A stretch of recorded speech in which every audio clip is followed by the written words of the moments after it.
ranna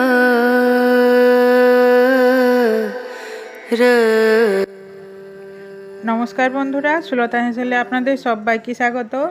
আর আমি বাজার থেকে 2 আটি কলমি শাক আনিয়েছি আর পরিষ্কার করে ধুয়ে নিয়েছি। এরপর আমি কলমি শাকগুলো কেটে নেব। চলুন তাহলে কলমি শাকগুলো কেটে নিই।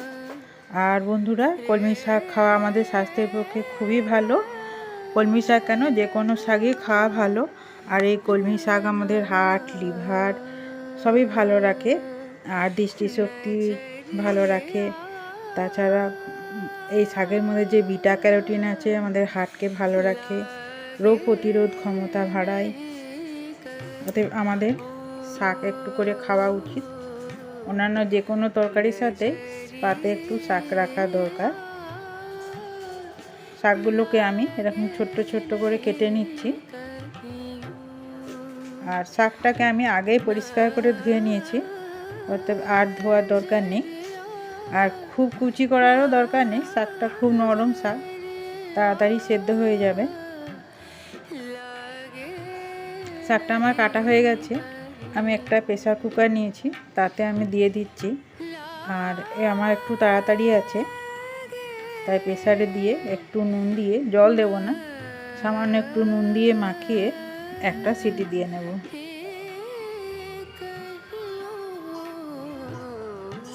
শাকটা সেদ্ধ হলে কমে যায়, তাই নুনটা বুঝে শুনে দিতে হবে। আর এখানে আমি দেখুন রসুন নিয়েছি, 10-12 কোয়া আছে। রসুনটাকে আমি একটা একটা করে ছিঁচে নিচ্ছি। আপনারা শিলনোড়াতেও ছিঁচে নিতে পারেন। আমি হামাল দিস্তার করে ছিঁচে নিচ্ছি ডান্ডাটাই করে।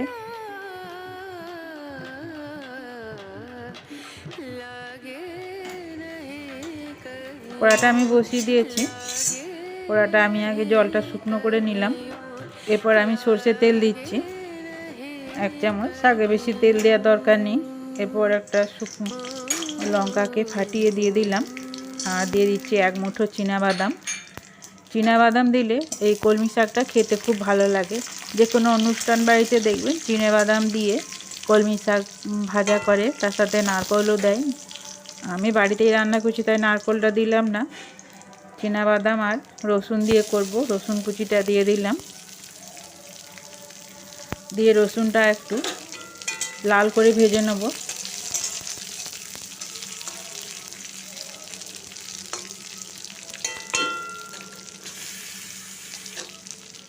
এই যে দেখুন আমার লাল হয়ে গেছে। এরপর আমি শাকটা দিয়ে দিলাম, দিয়ে গ্যাসের আঁচটা কমিয়ে এটা আস্তে আস্তে করে ভেজে নেব। বন্ধুরা, আমার এই রেসিপিটি আপনাদের যদি ভালো লাগে একটা লাইক দেবেন। নতুন বন্ধুরা আমার চ্যানেলটিকে সাবস্ক্রাইব করে দিয়ে পাশে থাকা বেল আইকনটি প্রেস করে দিবেন, তাহলে আমি আবার নতুন কিছু রান্না করলে সেটা আপনারা পেয়ে যাবেন। আর এই গরম ডাল ভাতের সঙ্গে শাক খেতে খুব ভালো লাগে। শুকনো গরম ভাতও ভালো লাগবে, আর রুটি দিয়েও খাওয়া যেতে পারে। এই যে দেখুন আমার শাকটা রেডি হয়ে গেছে। আপনারা যদি একটু মিষ্টি খান তাহলে একটু মিষ্টি দিয়ে দিতে পারেন। আমি মিষ্টি দিইনি, নুন ঝালঝালি করেছি। বন্ধুরা, আমার এই রেসিপিটি দেখার জন্য অসংখ্য ধন্যবাদ। ভালো থাকবেন।